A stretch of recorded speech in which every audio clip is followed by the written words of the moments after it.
Oh, good evening, everyone, and welcome to our first edition of the Weekend Wrap, coming to you on a Sunday night after round one of the AFL. Joining me tonight is Macca, as usual. How you going, Macca? Yeah, pretty good. As I was saying off air, a little bit depressed about how we went on Friday, but we'll recover. We will recover, and Nikki is going to be with us momentarily. I just saw her pop in. There she is. How you going, Nikki? Not quite ready yet. Wait to see her little sign saying she's connected. But yeah. No, I'm here now. There you go. How you going, Nick? This is the third time I'm trying to log into Discord, and it finally worked. Oh, well, third time lucky. Yeah. Yeah. I put my headphones in a safe place. Yeah, I hate those safe places. I got stuff all over the place in safe places that I've forgotten about. Anyhow, I'm delighted you're here, Nikki. I've got somebody to argue with. Oh, and I'll tell you what, I've got something to argue about, and I think you'll actually be on my side, Nick, but I had a nice little to and fro with some stupid feminist from New Zealand today, so we'll get onto that later. But first of all, let's just round up the weekend results, and it started on Thursday night with the reigning premiers Richmond getting over Carlton. A fairly spirited game. I think Carlton showed a few signs. Difficult to get a read on them, though, because I think Richmond were probably a little bit underdone like us, but they ended up getting up 121-95. I also think, though, that what that game showed was that Carlton has figured out Richmond's game style. They couldn't go with them in the end, but they had. We know that Richmond had that new game style last year. Teams have figured them out. I reckon you'll see. Nikki, I think Nikki's onto something then, and also Carlton Cripps is going to be a very, very good player this year, and Charlie Curnow, they've really got a good player there. So, and he's developed into a very good player and very, very quickly. But I think Nicky's right, though, about the game plan. Doesn't Curnow remind you of Kuta-Fides? Oh, doesn't he just? Absolutely. So much. What a champion he's going to be if he keeps fit. I hope he keeps fit because I love watching him play. And can Carlton thank us because we gave them his brother? Ed, yeah. Look, I'm not completely sold on Carlton. I think Richmond had to have been underdone like us. So maybe the scoreline flatters Carlton a little bit. But anyway, they put up a good first-up effort. And they are playing more attacking this year, which seems to be the next phase of Bolton's little rebuilding phase. They were quite defensive in the last couple. But considering they didn't have Doherty and Gibbs, not a bad showing from them. Yeah, I think that they will be improvers. I don't think they'll make the 8, but I think they will be improvers. They'll win a couple. On Saturday, we had the Saints and Brisbane getting together. I'd actually tipped Brisbane in this game, and they were in it for a long time, but St Kilda ended up overpowering them in the last 107-82 at Etihad. Enjoyable game to watch. Oh, but Nikki, you stole my line. That's exactly what I was going to say. It was really good to watch. It was very open footy, and the ball was travelling end to end, but which it tends to do at Etihad, and there was some very good footy in it. Yeah, and Charlie Cameron. Charlie looked good. He kicked 3 off memory, and he was a live wire and one of their better players. We'll miss Charlie. Yes, interestingly, we will miss Charlie. they were actually playing him at full forward.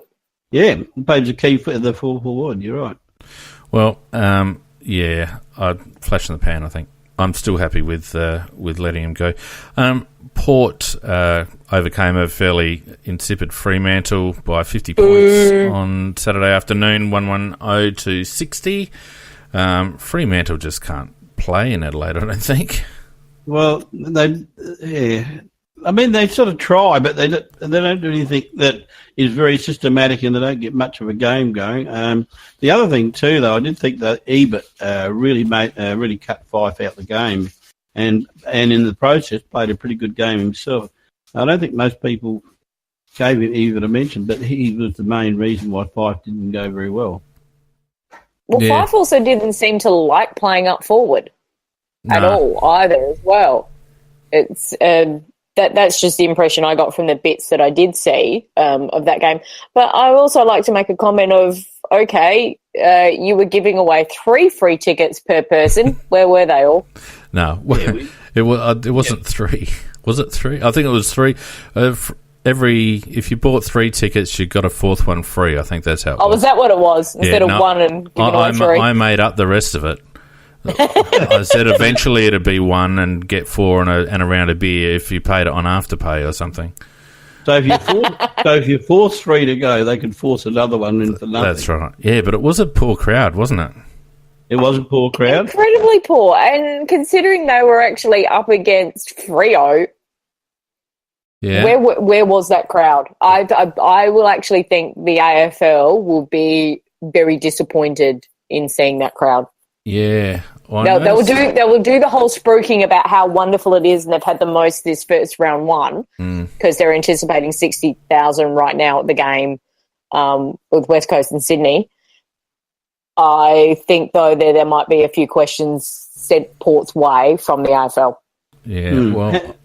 But on the being positive for Port Adelaide, though, their recruiting did work pretty well. I thought their recruits were very good. Waters was very good, and Motlop played probably his good game for the year. I hope he's not going to do that all year, but he's usually inconsistent. But I thought he played very, very well. And the young Dom Barry, the Aboriginal lad who went back to the APY lands and has now returned, ex-Melbourne player, he's going to add a lot of pace to their side as well. Right, Riley Bonner.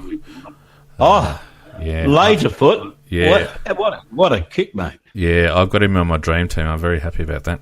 Anyway, let's push on because it's a Crow show, not Port show. What a stupid game Saturday. Let's not talk about it. It was a shocker. Gold Coast 55, North Melbourne 39. Are you serious? This is not the AFL, surely. No, I know it was wet. I get that. That was the edge of the hurricane that they were copping, and the AFL were actually considering calling that game off. And if it is and even during thing. Yeah, well, for people watching on TV, it'd be good to take it off. It was a shocker to watch. Yeah, it was pretty average. Collingwood continued on from last year. They Buckley's not good. We had this discussion during the week on Tuesday night. If they keep playing like that, he doesn't get to round 10. Surely they're preparing the news for him now. Well, him and Eddie need to go on a holiday, I think, because it's just more of the same from Collingwood. They just look, they lack cohesion, and that was my summary of Collingwood. It's the same old, same old. Yeah. There's nothing different. Yeah, Tommy and Mitchell, the big boy, the big Yankee, he's going to get some games for that nice elbow he gave out in the head. Well, you would think so. It's not as if there's not precedent over the weekend, and we'll get to that. But yeah, I only saw bits of that game, and every bit I did kind of glance up at the screen and see Sicily was being a dickhead to somebody. Oh, he's an arsehole. He's an arsehole. Come on, guys, family show. Really? No. When's that happen? All right. When's he going to get smacked? Somebody's going to smack him and they're going to get reported for it. Yeah. No, he's Sir Arsehole there. I've tidied it up. No, he is a stirrer of the greatest proportions. But what about Mitchell? 54 possessions. Oh, yeah. I never could understand why Sydney played him as their fourth mid.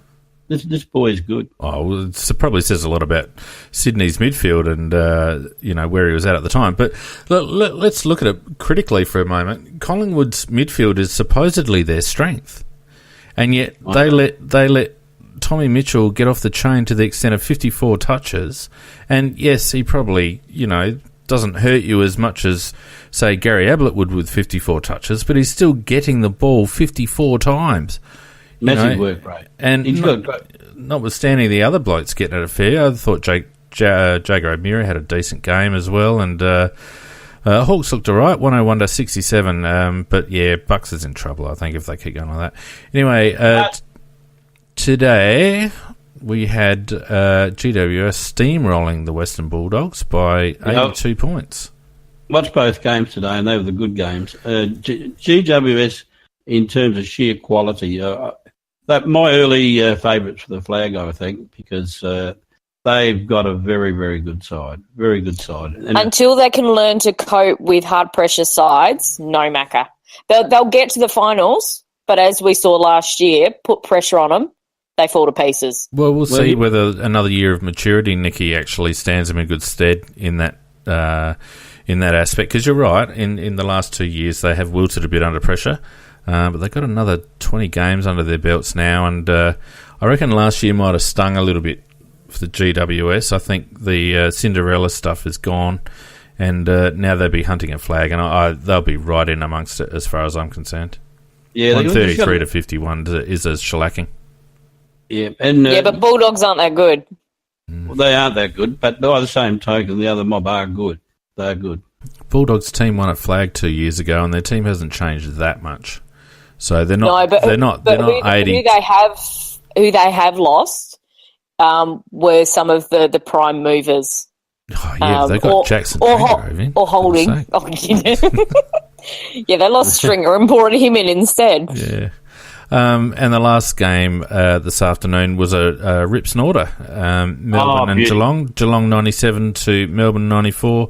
Both teams having their chances to win, and Geelong getting over the line, Macca. Yeah, at the end it was funny because you had both sides trying to lose by not kicking goals and right in front. Geelong did it first, but then managed to get one which took them to the lead. Melbourne looked like they weren't going to make it. Then they got it down into the forward line, and Big Maxie took a mark with about 40-odd seconds to go, about 20 seconds or less to go by the time he kicked it. And he's only kicking from 20 metres out straight in front. He would kick it 100 times out of 100 if it wasn't for a game, but he missed. But Menzel missed 2 absolute sitters just before then, didn't he? He did. That's what I was referring to. Geelong didn't want to win it because they kept missing, but they did get one after that, which put them in front. But then Melbourne, they had the last chance and they blew it. Now, excellent game, though. Excellent game to watch.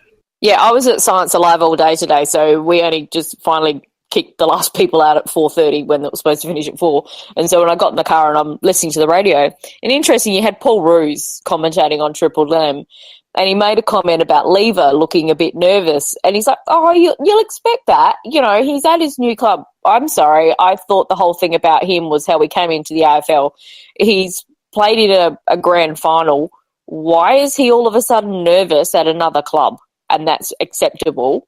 Was he nervous that you guys could see? He was ordinary early, very ordinary early. But I have to say this for Lever, much as I hate to say it.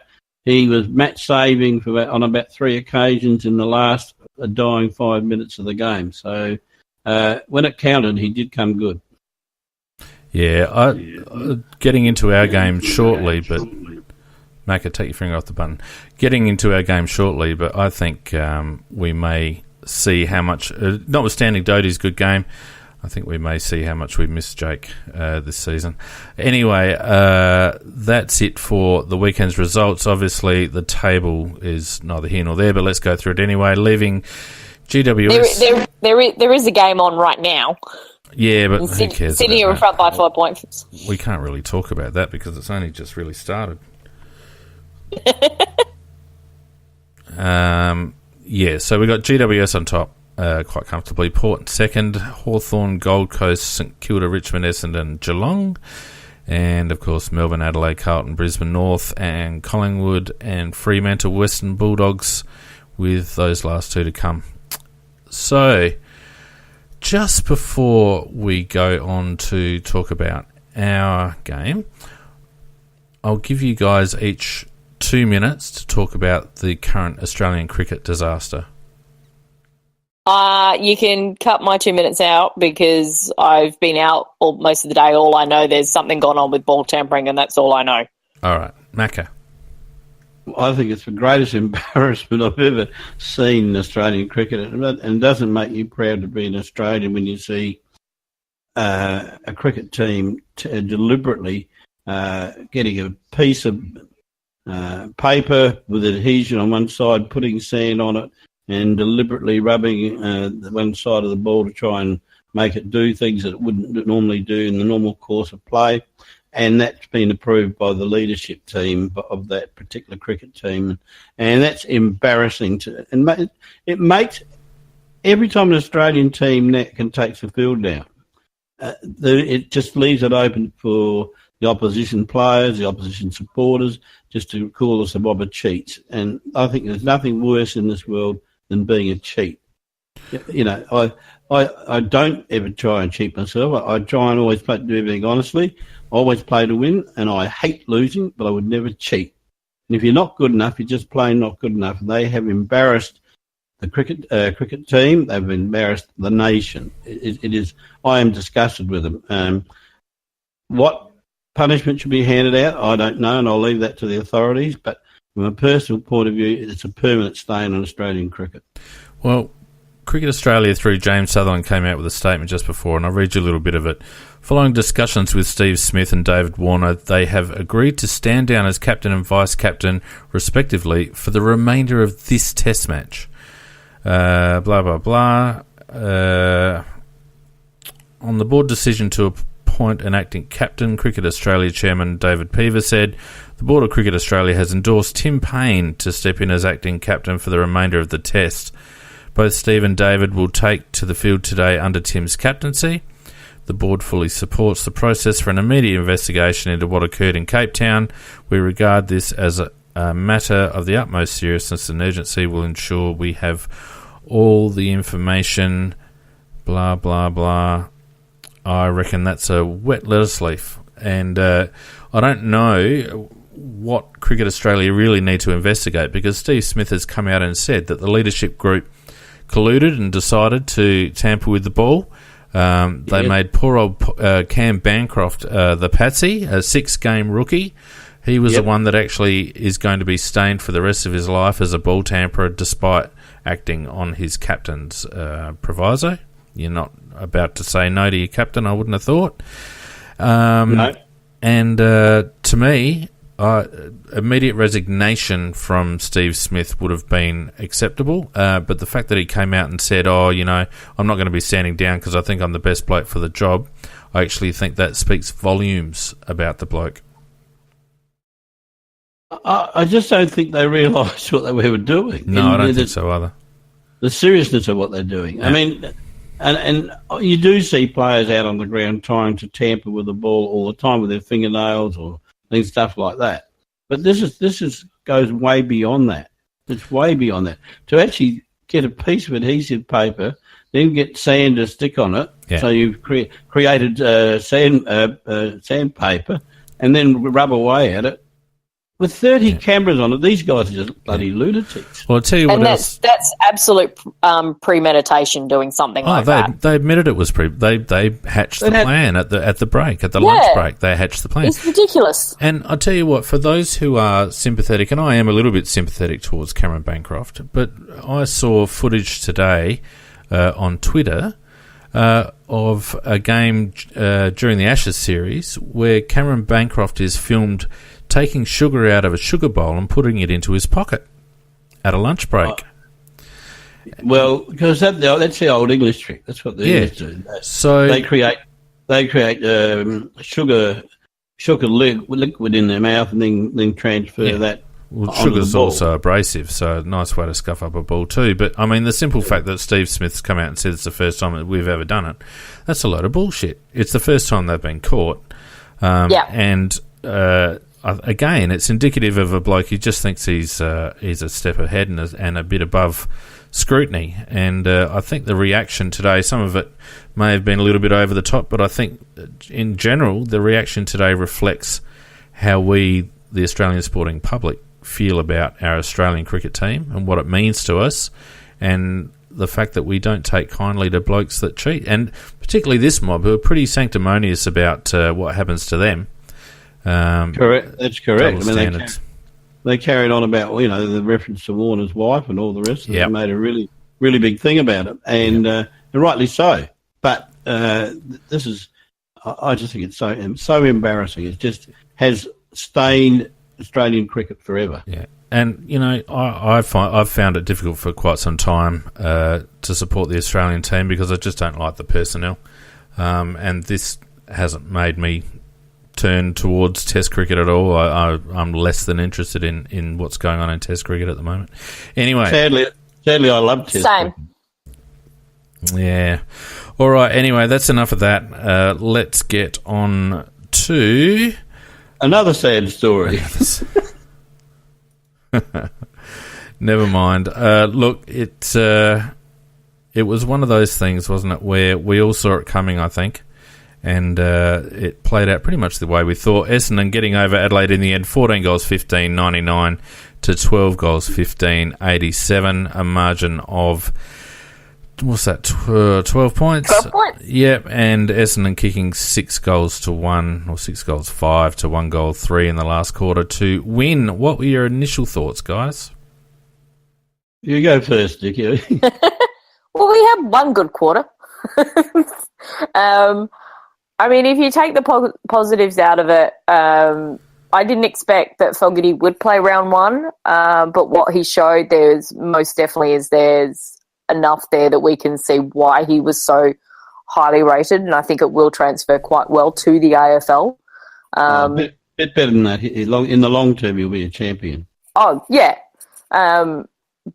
And he is that bigger size, so that does help. I did love a moment where he kind of shoved Goddard over the boundary line and then just kind of stood over the top of him. That little bit of arrogance and aggression is always nice to see from a forward.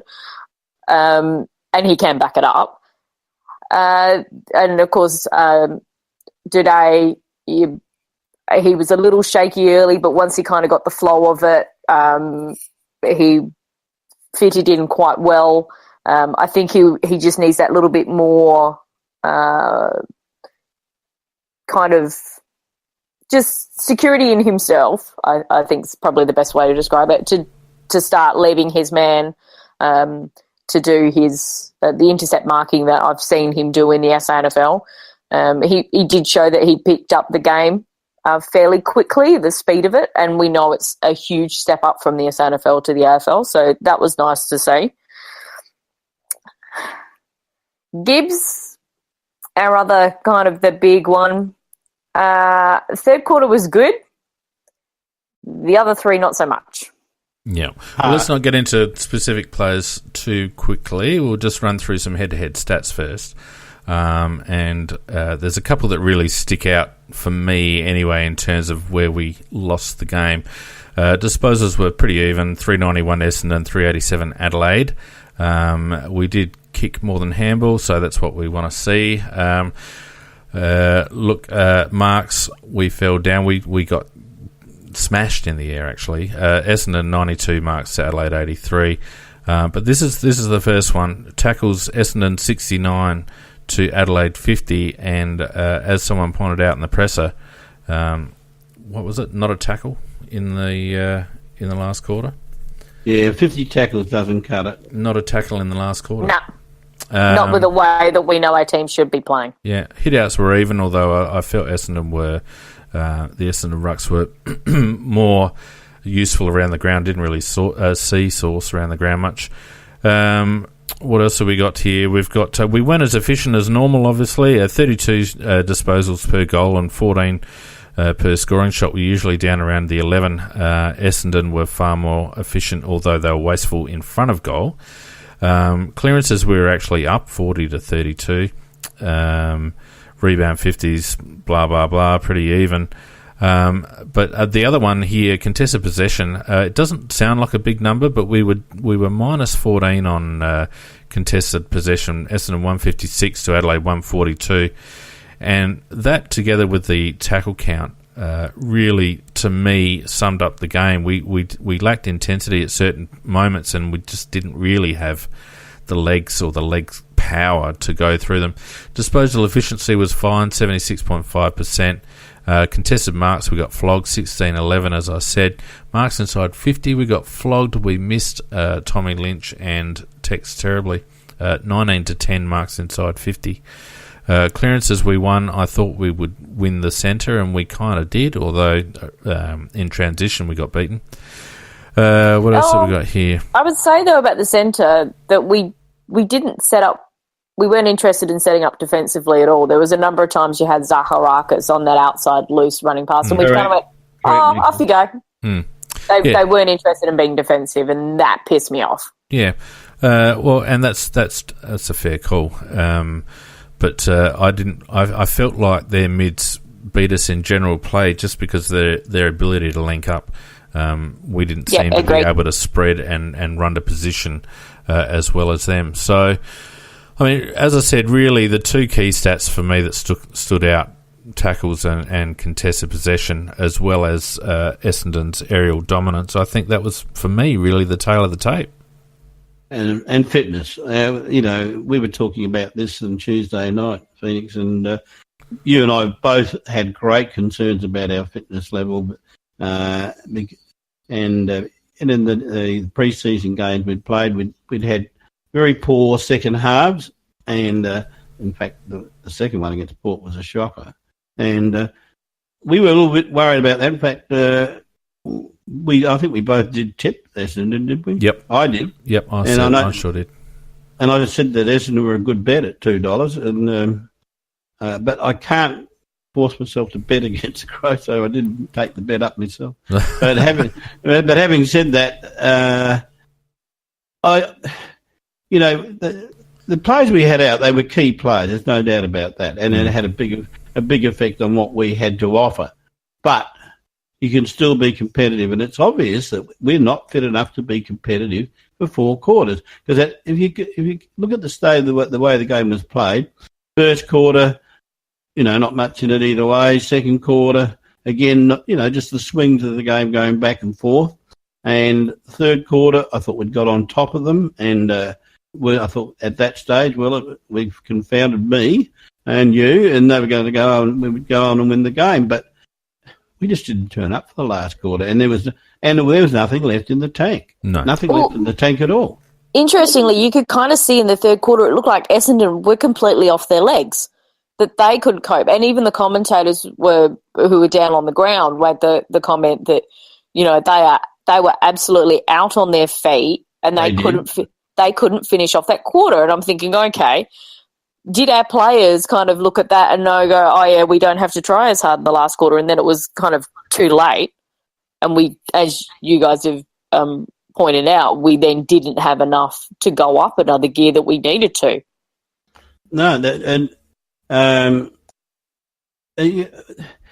lot of players just weren't aggressive enough, just not aggressive enough. And in that last quarter, it was just like sand just going through a sieve. It was just straight through.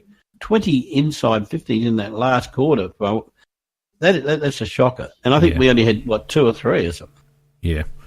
And that's our midfield. That's our midfield not putting that pressure on, that defensive pressure on. And then they weren't running forward that they needed to.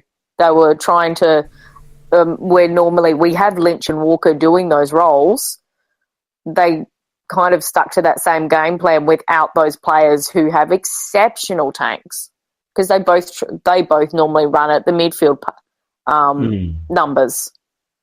What stuck out to me as a real indicator of our lack of fitness was our inability to break free from congestion. That takes a lot of strength through the legs and the core, doesn't it? And I just felt like we were stuck in the trenches. We were trying to rely very much on handballing our way out of congestion, and we didn't really have anyone capable of just breaking a tackle and bursting. Essendon's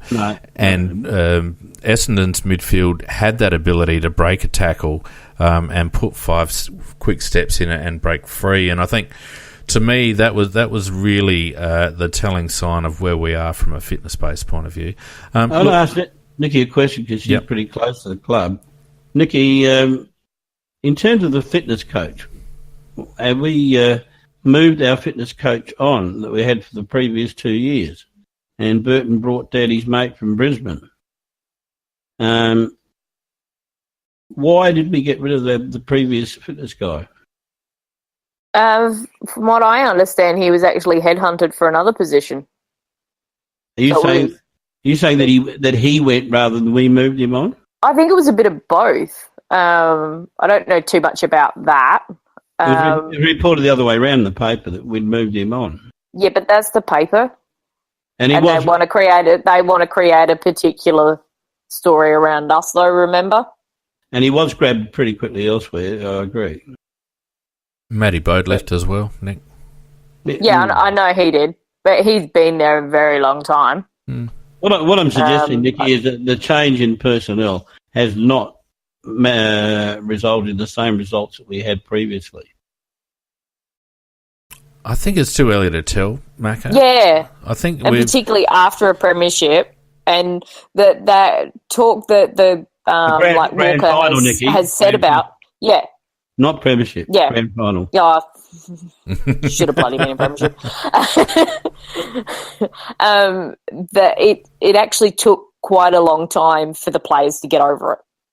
What, physically? I think both. And I think more mentally. I think mentally that's still sitting there a bit. Well, it didn't seem like it to me, Nick, I've got to say, because I would have thought that if they were getting over a premiership loss mentally, two things happen. They come out with fire in their bellies round one to make a statement that they're there. And second of all, it indicates to me that they thought that they were it was almost like they had a sense of entitlement about 2017 and that flag, and the fact that they are in such a state of disbelief about the fact that they didn't win it speaks volumes to be about their willingness to work when things aren't going their way. And we've commented about this over the last couple of years on the Weekend Wrap show quite regularly, that in tough games, when things aren't going their way, we don't seem to be able to dig in, and that attitude regarding the grand final loss, if what you're saying is accurate, Nick, I don't like it. I don't like it. No one's entitled to win a premiership. You have to work until the 30th minute of the last quarter, and these blokes obviously didn't have that attitude. Yeah, I agree with that. No, I don't. I think I probably worded that wrong. It's not that they felt that they were entitled, but they'd done the work and they should have won it, and that's what we set up. That's silly. You can't say you should have won it because Richmond were there too. Richmond deserved to be there just as much. Nikki, it's a game. Look. Can I try and get this out? I'm very tired. Out. Come on. Yes. But that they actually have said that they had to have that meeting. They weren't happy with how they were training. They knew it was below par as what it should be. They had the meeting and they did the reset. And all the words were then coming out. We've done that. We're really focused. But I think they might be saying that, but it's still not quite right there, which is what we have, as you rightly pointed out, what we have identified, that when it gets a bit tough, they don't quite know how to get out of that yet. Actually, you said something there which was very, very relevant there, Nikki, that and again, it comes back to what I was mentioning about the change in coaching staff. The players have called a meeting to say, with the management, to say that they weren't working hard enough. The players called it, not the management called it. I don't know. I'm not sold about this squad. But anyway, let's go through some individual stats because we did have some individual good performances, notwithstanding. Can I just say a comment that we had in our little messenger chat whilst the game was on between a number of us? I loved the comment that somebody talked about Laird, that we didn't know he had another gear and he's now up to 7th. Yeah, he's a Rolls Royce. Yeah, well, let's run through it. We had Matty Crouch doing what Matty Crouch does, 41 touches, 18 and 23, 6 marks, 2 tackles, 3 inside 57 clearances.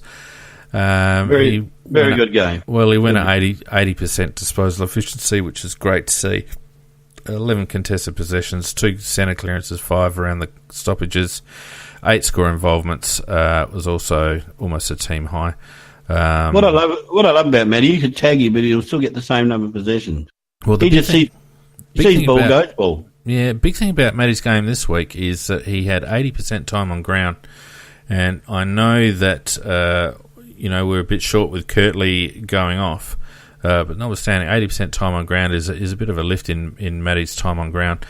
We had Rory, obviously, 15 and 25 for 40 touches, 8 marks. The Game of Crows winner, which is the most important thing, of course. 2 inside 50s, 8 rebound 50s, 14 contested possessions, went 87.5, was going at 100% disposal efficiency until very deep in the game, actually. 7 score involvements, 502 metres game, 15 intercept possessions. Not a bad run from Rory. And he was doing a lot more pushing up the ground, actually taking Brodie's role. And you actually saw him getting closer to a 50 to do that deliver into the forward 50 area, which was a real pleasure to see.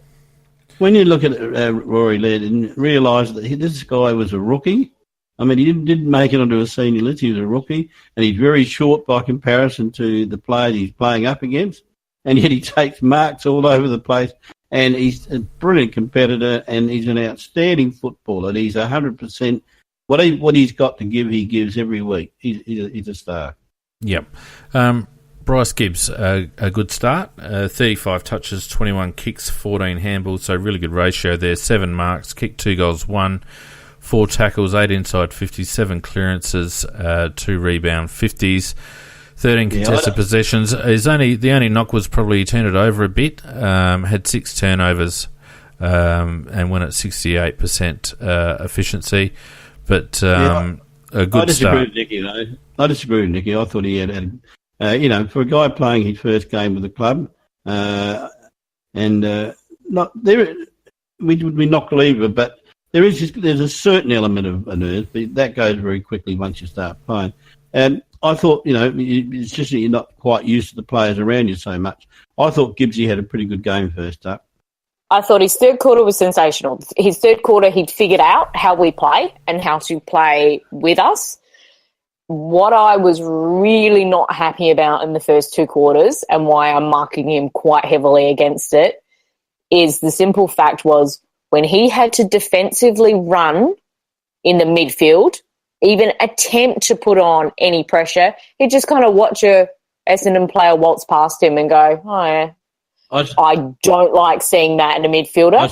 He might have gotten away from that in Carlton. Nick, he's not going to get away here. Yeah, but how many times did you see that, Nicky? I saw that once, actually. I do remember one incident where he did. Oh, no, there were a couple.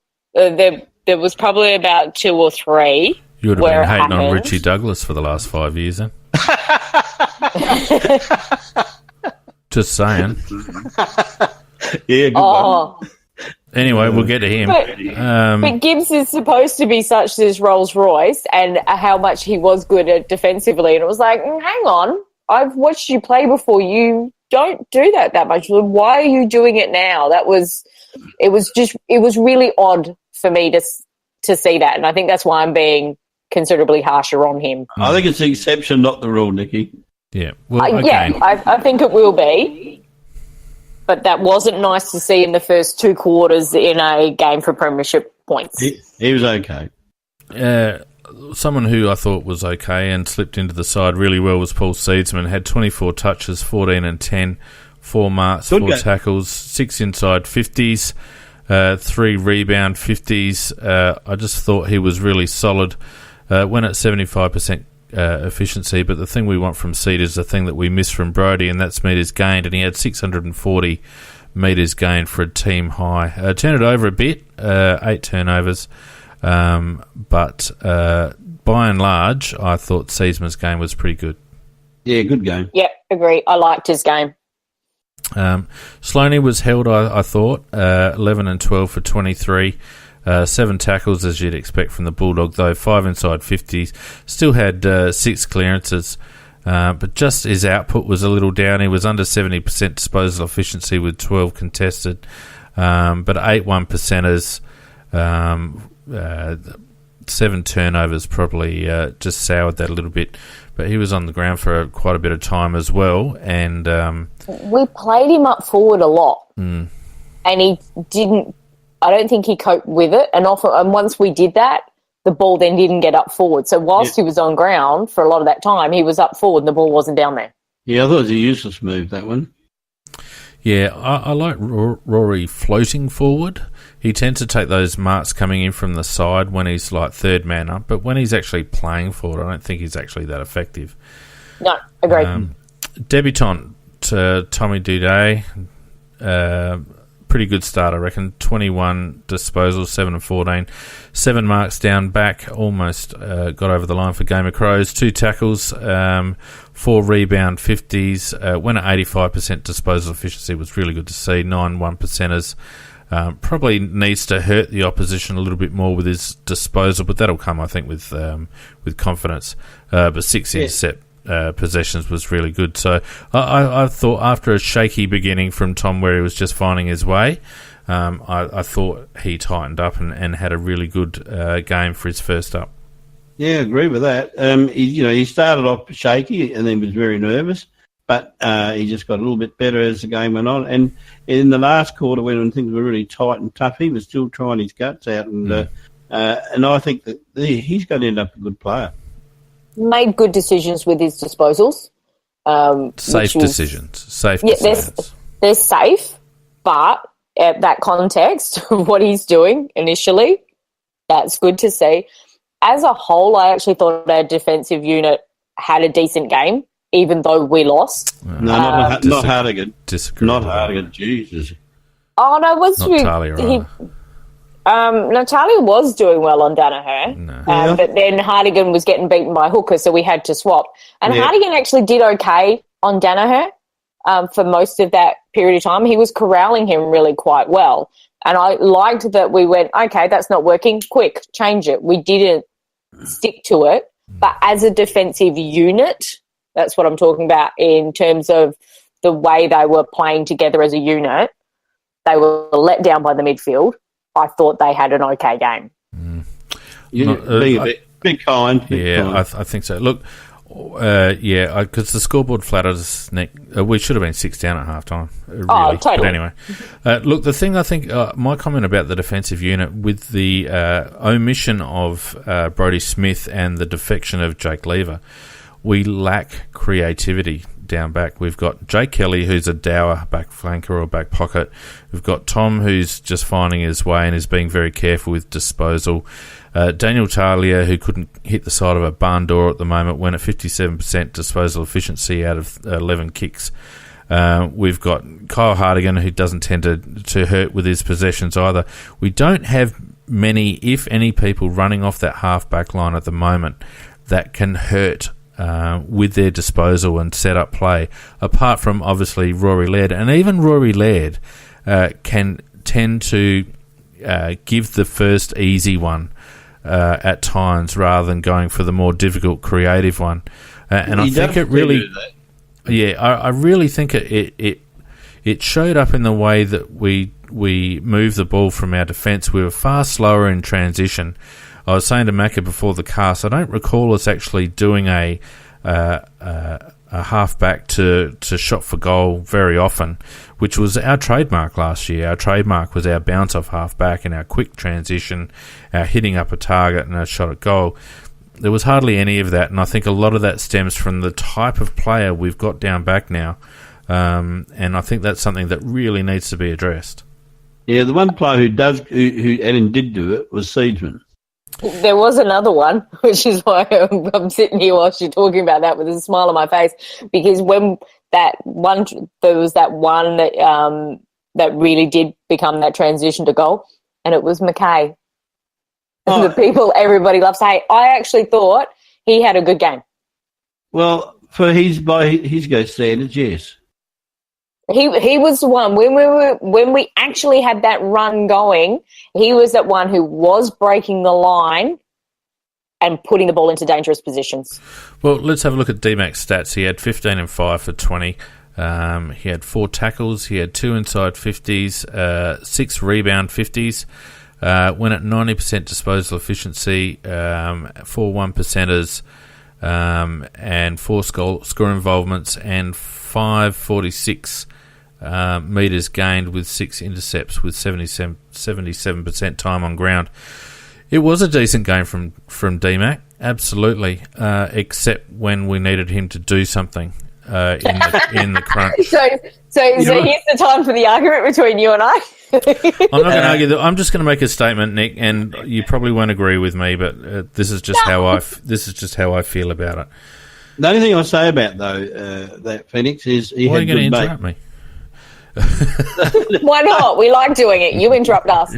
No, McKay had a lot of mates in that respect. Oh, yeah. No, look, there are times in games where something just has to happen, right? It's a smother or a spoil or kicking a goal from a difficult position. And there was a moment in that fourth quarter where we were still kind of around the mark, and I think it was on the near side wing. The ball had sort of fumbled around, gone through sets of hands, and it had gone back towards David with a couple of Essendon players running towards him, and David let the ball get behind him. The Essendon players ran on, and they got a goal from it, and that put them in front, I believe, or it could have put them an extra goal in front. Notwithstanding David's game, which I thought was pretty decent, David McKay is our second most experienced player on the ground, right? Our second most experienced player. He needs to take that ball. That's one of those moments where you don't care whether a guy's had 5 touches or 50 touches. In that moment, he needs to take that ball. And that's my complaint about DMAC, is that in those moments, and he's not alone, Richard Douglas is another one, I'm about to torch him as well, but in those moments, a bloke with David's experience needs to sum up the situation and realise if the ball gets behind him, we're caught out of position. And he didn't do it. And that's my criticism. Yeah, that's a fair one. My criticism of your criticism at the time was you laid it all on DMAC, but just prior to that was another of our senior players who happened to be captaining the side who did 2 fuck-ups just prior to it that led to that moment. Yeah, I understand that. But that's it. There are clutch things, Nikki. There are clutch things that just... So where was that clutch thing from Sloane, who people are saying should be paid a lot more money than what David McKay gets, who was captaining the side, who is a senior experienced player and is captaining the side, and he let us down twice before that happened. Yeah, so that's my problem, because DMAC gets so much shit labelled on him, and that's what kind of got my goat about. Yes, that was wrong. I agree that it was wrong, but the equal amount of crap or the shit needs to be done on Sloane as well, not just on him. I can't disagree Sloane more. led to two things just prior to that. Sloane stuffed up that led to that moment. No moment happens in isolation. No moment ever just happens in isolation. Of course no moment happens in isolation. It's a fluid game. But the simple fact is Sloaney messed up a couple of things actually going for the ball, and they didn't result in the ball getting behind him and turning over. It resulted in fumbles. No, because he was actually heading towards Essendon goals, and he kept pushing it towards the Essendon goals, where he could see those players coming. And D-Mac's right there, and D-Mac's right. And look, there was a similar situation. Like, D-Mac's a shortish player, right? There was a situation earlier in the game where a ball got fired out in the forward lines, come in quickly, and I think it was might have been Douglas fired out a handball to Jenkins, who dished it off, and someone kicked a goal. The comparison is that Jenkins had to take the ball at his feet. Jenkins is, 200 centimetres just about, and he had to take the ball at his feet and give it off. He had to do it in order for him to be able to give it off for us to get a goal, and he did it. And you know my attitude about Josh Jenkins. The David McKay situation was the same. There are just moments where things have to be done, and it's those moments that cost you big games. And unfortunately, David can get his nice 20 possessions, and he did play a reasonable game. And some hard ones. He had some hard ones as well. 7 contested possessions, went at 90%. That's fine from a half-back flanker, but from your most experienced player, Nick. A lot of those kicks were actually risky kicks. They weren't the safe ones, getting that 90%. And you compare it to Sloane. Yep. I think Sloane had a poor game.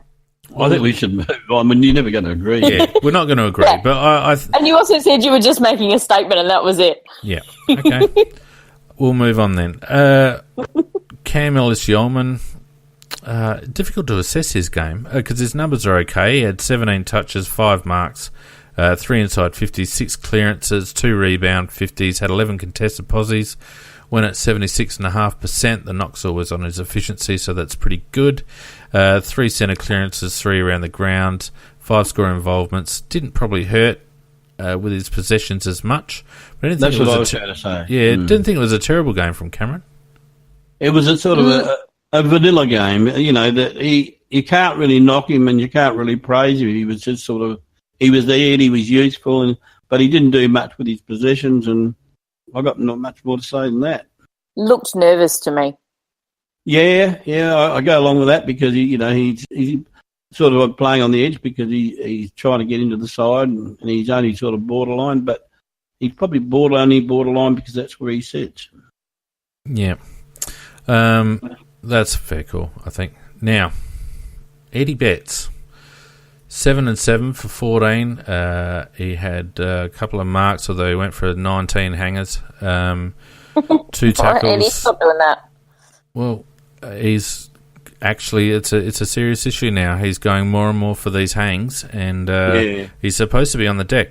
Is that an indictment on our blokes' ability to take contested marks, or is it just Eddie Lairising? I don't know.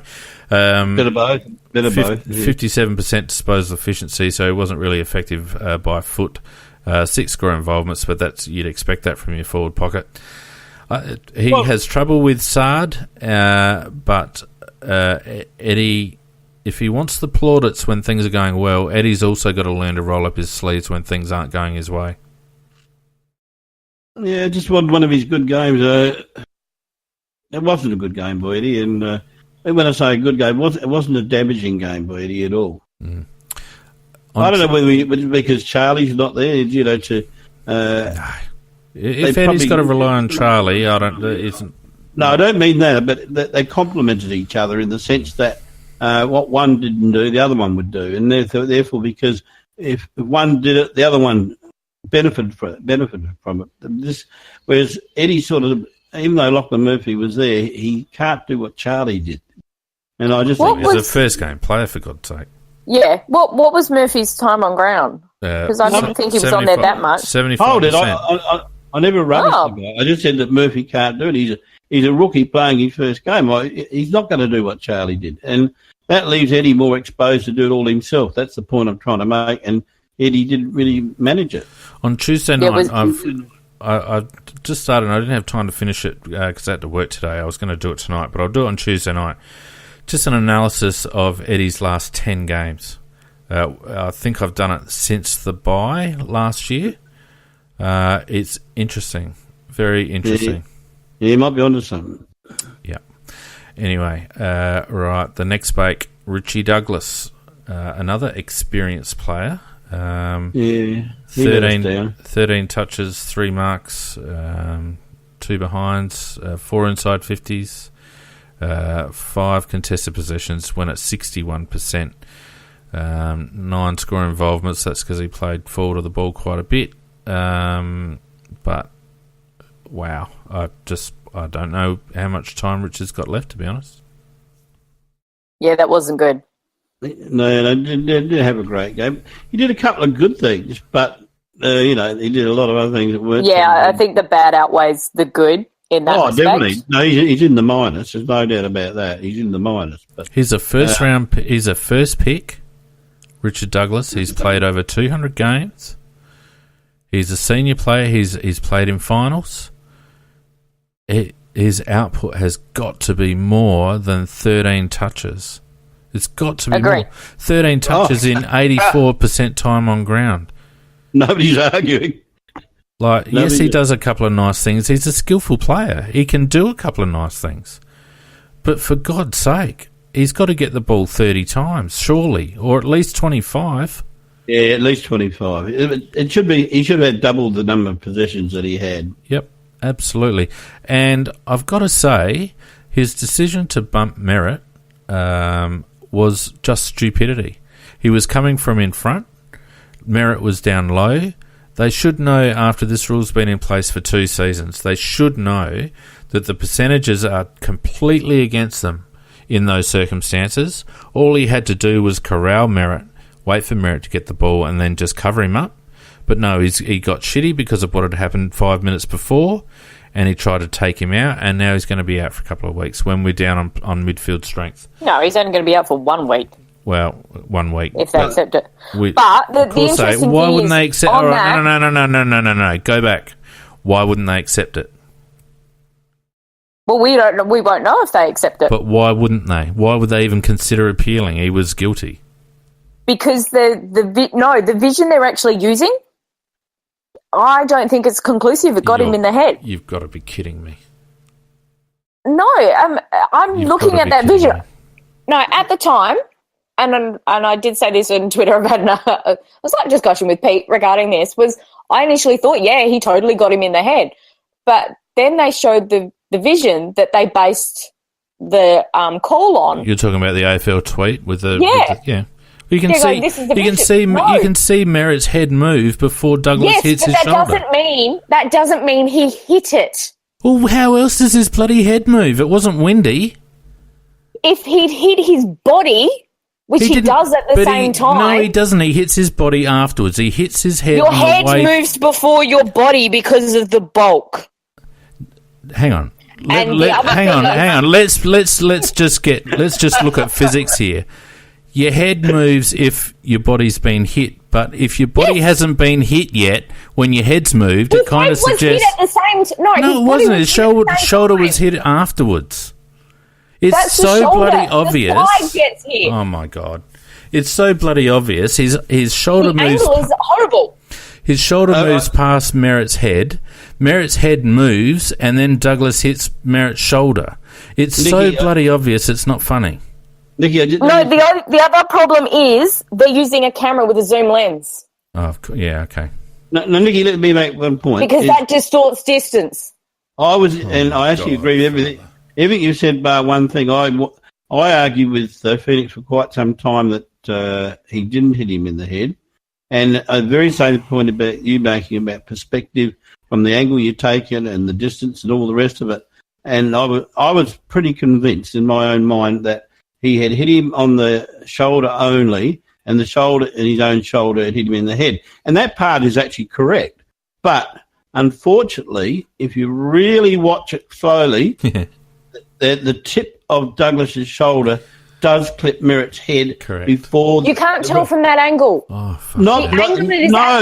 But Nikki, you have to see this thing from all different angles. Macca.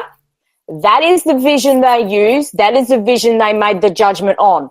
And that vision doesn't show what you're saying. I'm pretty sure there is other vision that does show it, but that vision if there's vision that shows it. If there's vision that shows it, and you can't tell me they looked at one angle, Nikki, that might have been the one they said. Hang on, that might have been the conclusive vision that synced up. No, the wording was this. I know what the wording was. I understand what the wording was. This is the vision we've used to make the decision. They didn't say we looked at other ones. They didn't say this is the concluding. Right. This is the vision. But Nikki, if you commit 3 offences and you're innocent on 2, but you're guilty of the third one, you're guilty. Anyway, Richard Douglas should not have even attempted to bump him. Can we agree on that? I agree. I don't know. Oh, look! These days, I think because watching it in full motion, Dougie's heading for the ball. Merritt is not heading for the ball at any stage. Is he heading for the ball? He's tucked up very early on. He's heading to where the ball is. Merritt has gone down earlier. Richard Douglas at never stage made the ball his contest. He is actually. The thing is, yes, he is allowed to bump though. But there's some real grey areas there. There's no I actually think they should have kept the one. I think he's bloody lucky to get the one. Nikki, the whole point is that he really was trying to get square for what Merritt had done to him a little bit earlier. Exactly right. Exactly right. We know Dougie does that. But my problem is the AFL ruling on this and the way they've gone about it. I think there are grey areas that you could make an argument. I think they're right? There's no grey areas. Don't hit the head. It's not a grey area. It's not a grey area. You don't hit the head. Simple. One thing you will say about this though it does show how hypocritical the AFL was in letting Cochin off last year. I don't really want to. No, they weren't. Yes, they were. No, they weren't. Yes, they were. No. He's more of a thug than Dougie is. Oh, give it. No, not a thug, but he was guilty. Cochin has form in doing it. Oh, yeah, okay. Righto, let's go on. I want to talk about Rory Atkins, another bloke skating on the edge. Weak as piss. 14 disposals. Let me get through the stats, Macca. 14 disposals, 2 tackles, 4 inside 50s. Did he have a contested possession? 4 contested possessions when it's 71. 300 metres gained, a couple of turnovers on 86% time on ground. Now you can say it. Yeah, look, here's a guy who's got a lot of talent. He's got excellent talent, and he's got so much skill, and he's got ability. He's got pace. He's got ability to kick the ball, and if he could grow a heart, he'd be a very good footballer. And Rory Atkins, he lets himself down virtually every week by squibbing the hard ball or the efforts that he put in. They are sub-AFL standard when it comes to the hard stuff. And it's about time this guy either started putting in and pulling his weight physically as well. And I don't mean go around bashing everybody, but earning hard footballs and disputing them at least to hold the ball in the area rather than just being very limp-wristed as he is at the moment. So I think it's so unfair that poor old David McKay gets bashed to pieces when he actually does risk his body, and this bloke here, he doesn't. I think he's worthy of more criticism than David McKay is because he doesn't go in hard enough. I don't think we can disagree with that, can we, Phoenix? Nope, absolutely 100% hit him between the eyes, Macca. He's got the talent, and he has done it every so often, which is what is so frustrating. Yeah, but Nick, there's a lot of blokes running around in Div 2 amateurs that can lace out a bloke when they're not under pressure. Rory Atkins is playing AFL football. There's more to life in AFL football than being able to dance around a bit and kick a nice 20-metre pass. You've got to be able to get in and get your ball, and you've got to put your body on the line. And he doesn't do it. He doesn't do it. And more than that, when the game is physical, when the game is fast, when the game isn't on his terms, he doesn't find a way to get involved. No. He needs the ball given to him, and for an outside player, I understand he's a receiver, but you've still got to put yourself in the right positions. You've still got to get involved with the play, and Rory goes missing too much, and he got worked out very quick. He had a purple patch early last year when he snuck under people's guard. Then he got peroxide and everyone saw him. And that was stupid. Well, but again, people might think it's stupid, but it speaks to a bloke's attitude, and he's got to roll up his sleeves. And I'm off the Rory Atkins train. I'm sorry, Pete, if you're listening, but because I know you're a bit of a G, but I'm off the Rory Atkins train. He's a nice, neat little footballer, but he needs to develop a bit of heart. Yep, I agree. All right. I have a bit of a go at Brodie Smith about that hairdo, though. He was the one egging him on. Yeah, well, that suggested it. The people have got their own brains, haven't they? They can make their own decisions. Josh Jenkins, interesting game from Josh. 6 and 5 for 11, took 5 marks, kicked 2-2. 3 tackles, 4 hit-outs, 2 inside 50s, 5 clangers. Gave away a few frees. Only went at 63.5 disposal. Took 4 marks inside 50. 7 score involvements. How did we see Josh's game?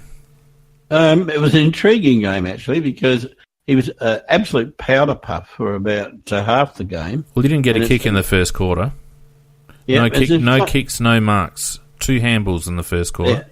He was playing powder puff footy, and it's as if somebody said to him, you have to go in harder and try, etc. Now, he's not used to it. He doesn't really know how to do it.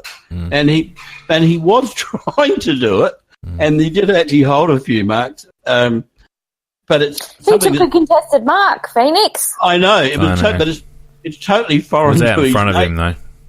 It's totally foreign to his nature, and he doesn't do it naturally at all. And he looked strange doing it because he doesn't.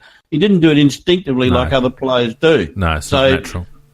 It's not natural to him, but if they can rev him up every week so that at least he tries to do it like that, you won't slag him as much as you do when like in that first quarter and a bit when he was just, as I said, powder puff footy.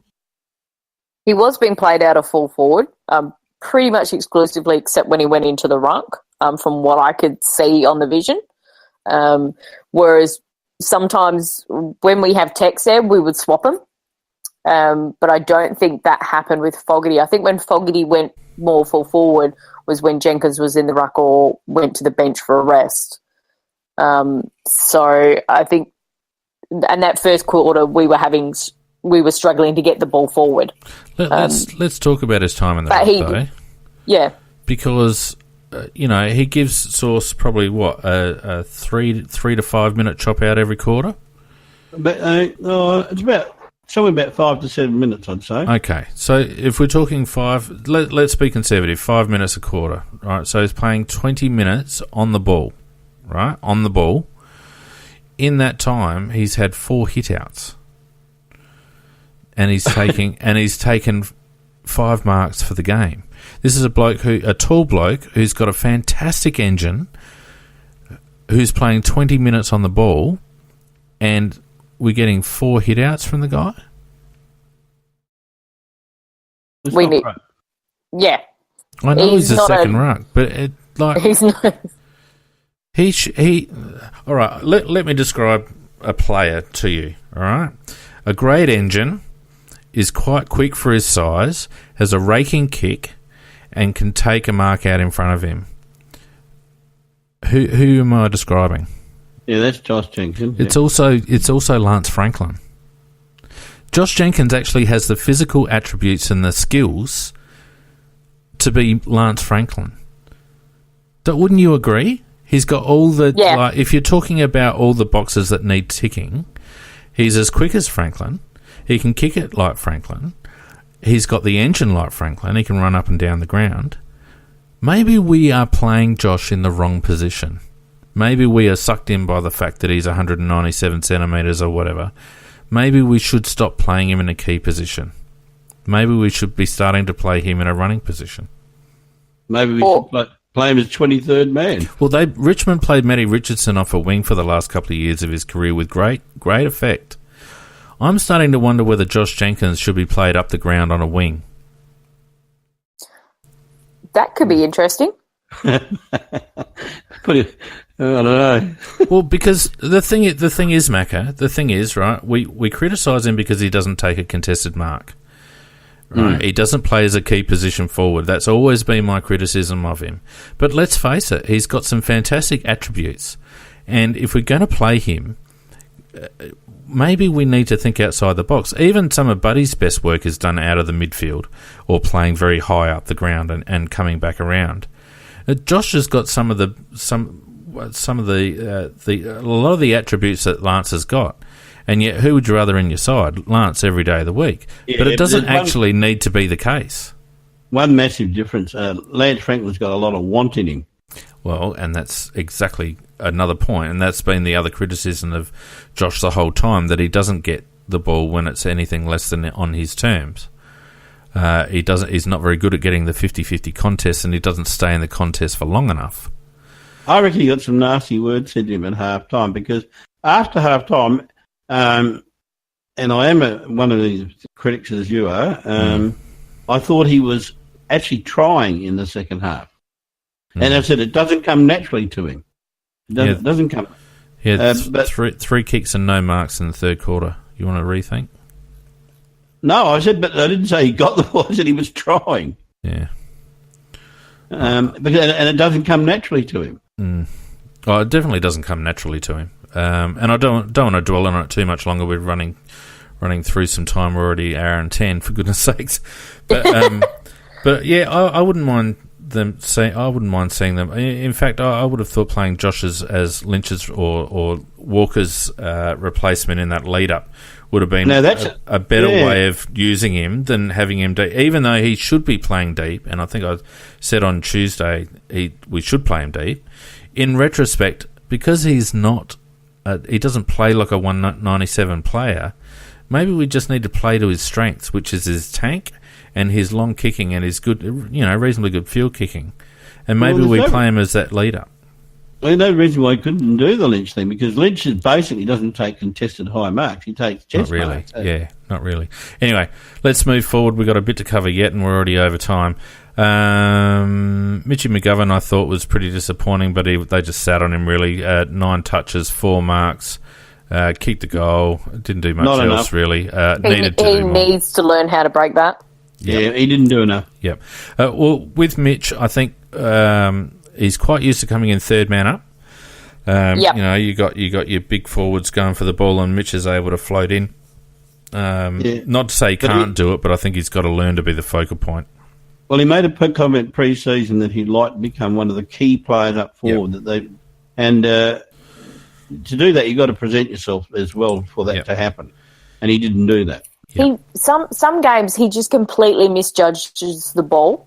You can see him, he flies, and he's just completely misjudged it. And this was a game where that happened. It seemed to be the case, yeah. I think because he was actually fairly closely checked, he was actually jumping from bad positions. Anyway. And we were using him as the Lynch role. Yeah. Anyway, this year in CrowCast Weekend Wrap, we're going to have a couple of awards, because we should do this. We're going to have the Jet Award for the best player every week. We're going to have the Wake Up Award for the worst player every week, and the Breakout Award for the best rookie, which I've defined as less than 20 games. So I've probably sprung you guys on this with no notice, Nikki and Macca. So while you're thinking about who you'd pick for each of those three, we chucked it out to Twitter, and the overwhelming Jet Award, People's Choice Jet Award, goes to Rory Laird. 57% of the vote.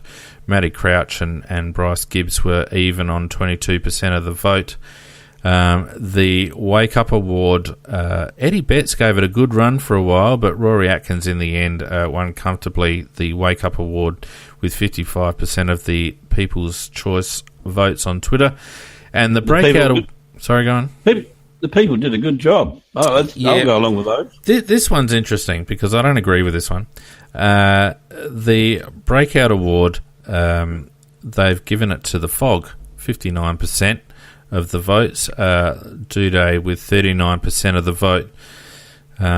So the People's Choice have gone for Rory Laird, Rory Atkins, and Fogarty. What was Fogarty's vote? For the Breakout Award for the best game by a player with less than 20 games on the ground. And that was that's Duday. That was Duday. Yeah. Well, I would have thought. I think Darcy's got some really nice qualities about him, and he's going to be a good player. You can just tell. But in the end, he's kind of hit the nail on the head. Fog has cult appeal. He does have cult appeal, and the commentators talked and he's a big forward. As opposed to a defender. Talked up.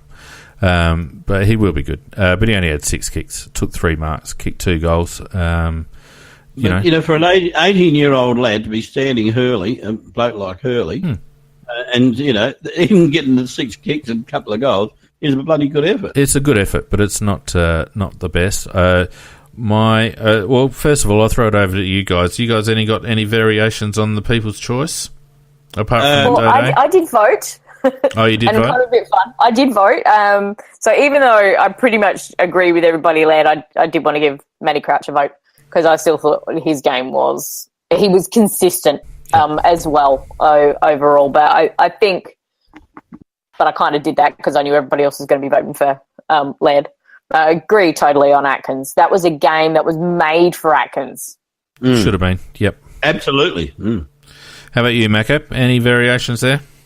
No. Except for Duday or Dode, whichever it's called. Runs with 2 day. Yeah, I always have to remember that. Runs with 2 day. Right, okay. I think he should have got the last award. Well, I mean, we're giving it. We're just throwing it open to the people to see what they think. But as we did on Tuesday night, we don't take any notice of in the end. Look, my personal view, I actually thought Seedsman was our second best. It's in terms of impact on play. But Rory Laird, you couldn't couldn't go past him for the Jet Award for this week. Yep.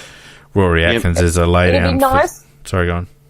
It'll be nice to see in the Brownlow when this comes through, because normally even if it's a close game when we lose, we never get any votes. But I reckon it'll be quite interesting to see if Laird does get in there.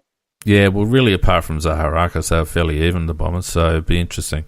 The Wake Up Award, I'm in total agreement. Rory Atkins, I probably didn't even need to put another one up. But I'll tell you what, the other two that I did put up, Douglas and Betts, they're lucky that Atkins was on the ground from that point of view, because... No, Douglas would win that easily over Betts. I think for me, Betts is making some mistakes, yes, but I think he's actually trying a lot more. Yeah, no, I think Eddie's actually looking like he's trying, but he's not. Eddie's got to be more effective with what he does. There's a lot of one hand, almost, tricky-dicky little stuff. At some stage, you just got to run through and take the ball, two hands, and do something with it. That goal that he missed was just sheer lack of concentration. He kicks that every day of the week. My 10-year-old son could have kicked that. Yeah, it was a lack of concentration. Eddie is a senior player; he needs to do better.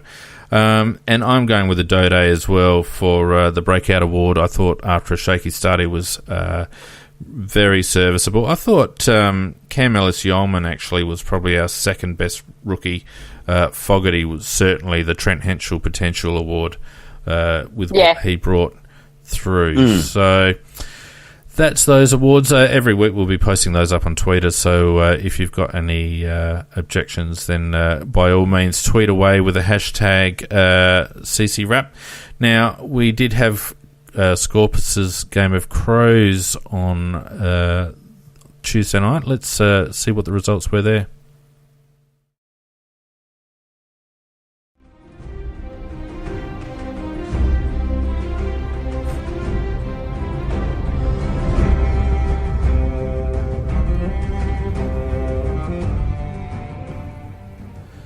So it was marks this week, Nikki. I don't know whether you availed yourself of the competition this week. No, I just giggle at you guys with all your nominations and people going, "Oh my God, what is it? What is it?" and getting panicky. So that just amuses me.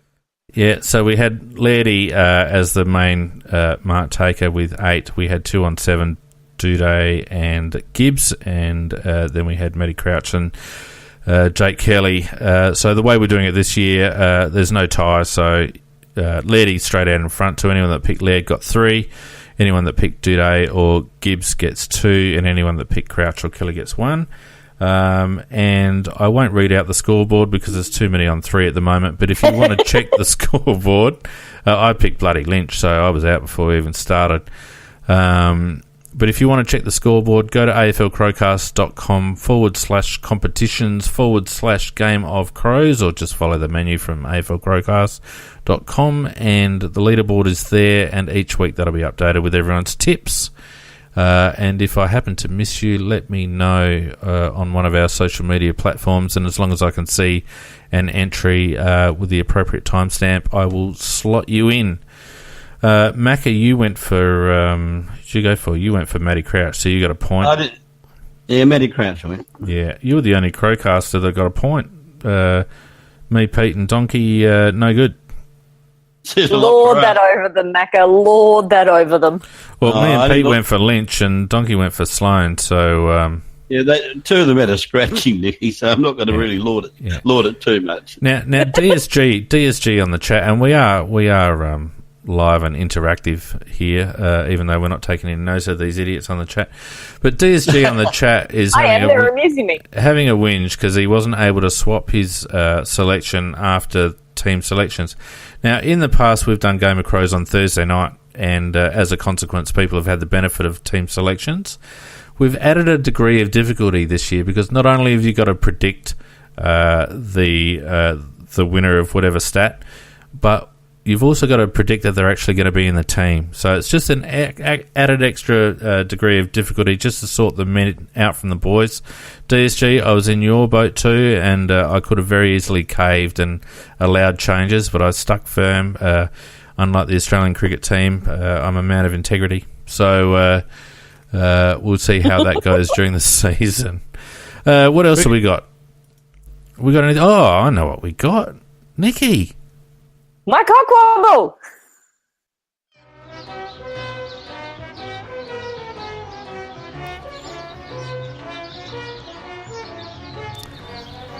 I'm going to have to make that a bit louder, I think. Anyway. Let's go. I think, once again, it has to go to my favourite people of all time, which is the AFL. I love giving these to the AFL because, my God, do they fuck things up. In re-recording every team, well, pretty much every team song except for their love child and GWS, and most clubs going, well, we weren't asked. Why did you go and do that?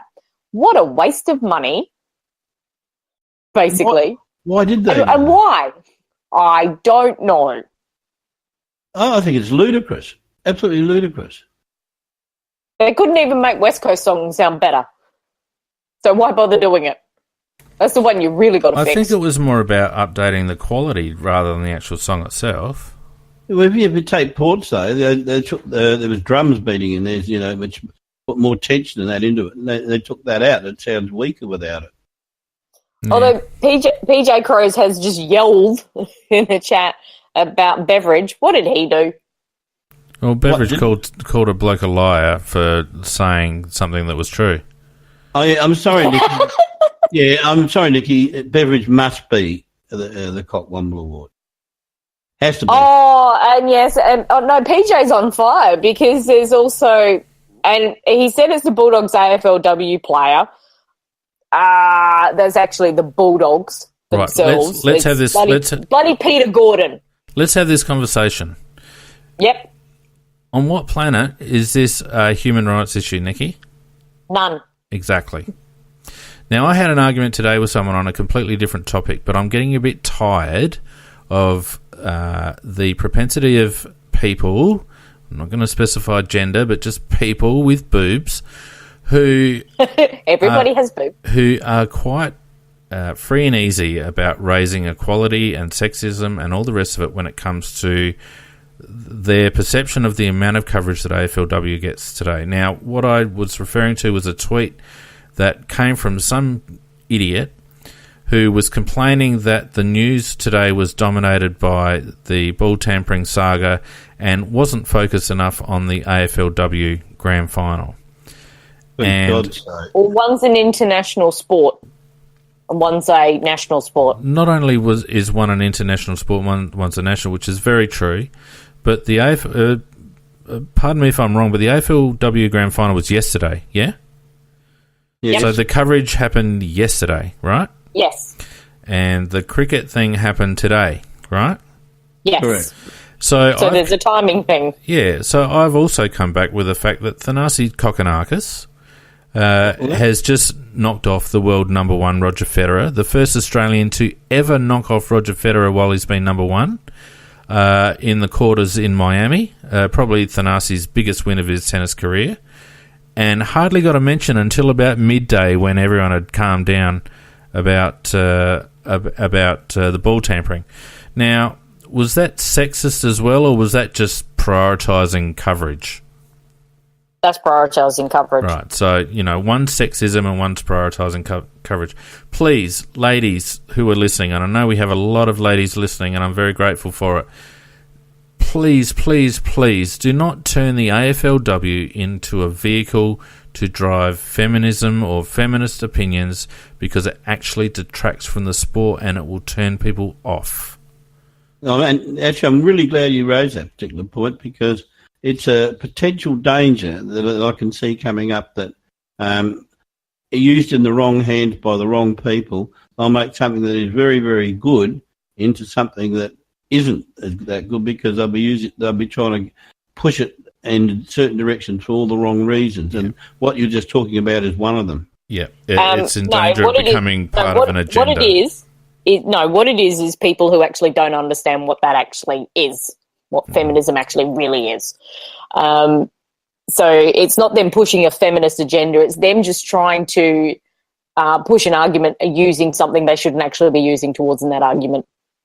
Yeah, but Nikki, I saw somewhere where, for example, that, or did I hear on 5AA, I'm not quite sure which, that there was a complaint by a woman about the fact that the women's football was not getting the same coverage as the men's football was, and that the men's was only pre-season football at that stage, whereas the women's was a competition. But if you look at the number of supporters for the AFL men's is massive. It runs in the millions, and for the women's, because it's a fledgling in terms of it's only been around for the last couple of years. It'll grow in bigger and bigger popularity. But when they report on things, they report on what is the most popular at the time. Well, it's also they also drive the popularity as well. There is a bit of a double-edged sword there, Macca. There is a little bit, but I do agree. I do agree with you. The fact is that at that time, the problem is that I have an issue with some of the what Channel 7 has done to the AFLW this year, and my issue is the fact that they actually don't pay for those rights. They are given the AFLW by the AFL. The AFL pays for that to actually go out on that main broadcast channel. The fact that, yes, whilst there was the Olympics going on, they pushed the AFLW onto 7 Mate. The fact that once that finished, they still kept it on 7 Mate and didn't put it back on the main channel, which is what they were given it for free by the AFL. That pisses me off. And Nikki, it's all about purely because in order to get sponsors, you need to be on the main channel. But it's all about the number of viewers as well, though, Nikki. Anyway, I don't want to get bogged into this conversation. So that's something a bit differently. Yeah. I mean, I guess my main point is that I've really enjoyed AFLW. I think it's fantastic. I would hate for the sport to be hijacked because it has a captive male audience. I would hate for the sport to be hijacked by pseudo-feminists with an agenda. It will do the I will agree with. Such a disservice, and it would be.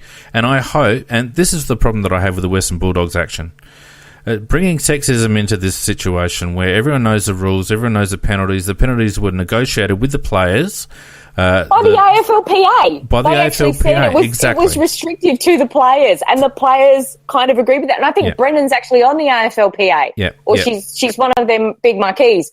Yeah, I got in an argument with O'Halloran from The Guardian about this, who was claiming, oh, yes, it is discrimination. And I'm just like, I'm sorry, no. As a female footy player, no, it's not.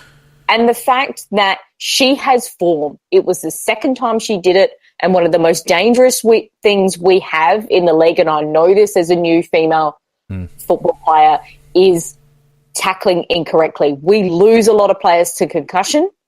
Yeah, and you actually have a longer mandatory sit-out time, in the SA, the SORFL, than what you do in the AFL if you're concussed. Yeah. And watching that grand final, the Bulldogs players, once again, there was slam tackles going on they were doing, and they weren't getting picked up for it. That team is notorious for it. Anyway, we're at 128, so we better be quick. Go, Macca, I'm going to give it to the Bulldogs. For Beveridge and Gordon trying to pull this. I do have one more. Macca, go on. She just read my mind. I was going to say Beveridge and all things Bulldog. Yeah, Bulldogs for me, but a nice little whack too to Channel 7, who decided now that it's a good idea to interview the umpires. What the actual hell? Joke. So not only are they doing it at half time, but they're doing a special interview after the game. They had Razor Ray and bloody what's his name, Humphrey Smith, talking for about 5 minutes after the game and talking through the Richard Douglas. No, Derek. Yeah, I don't. What about Parnell? What is going on? What is going on when we decide that it is a good idea to interview umpires?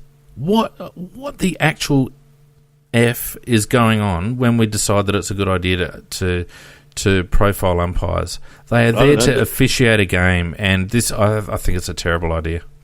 Bit of drinking going on at their production meetings or something. Anyway, look, I think that's probably going to have to do us. We're at 129, so apologies, people listening, if we've dragged this on, but hopefully it's been some lively and vigorous discussion that's been worth listening to. Can I make one point before we go? There's always more to talk about after a loss. Yeah, and look, we didn't slam Hardigan. I'm slamming Hardigan. That's all I want to say. Okay. Look, thanks everyone for listening in. Of course, you can listen to this on demand via Spreaker, via Twitter, via Facebook, or on our website. Also on TuneIn Radio. And look out on Tuesday night for Tuesday Night Live with Pete and the crew again, and we'll be talking about some of this in more details. Until then, thanks very much, guys. Thanks, Macca. Thanks, Nikki. We'll see you on Tuesday night. Yeah, night all.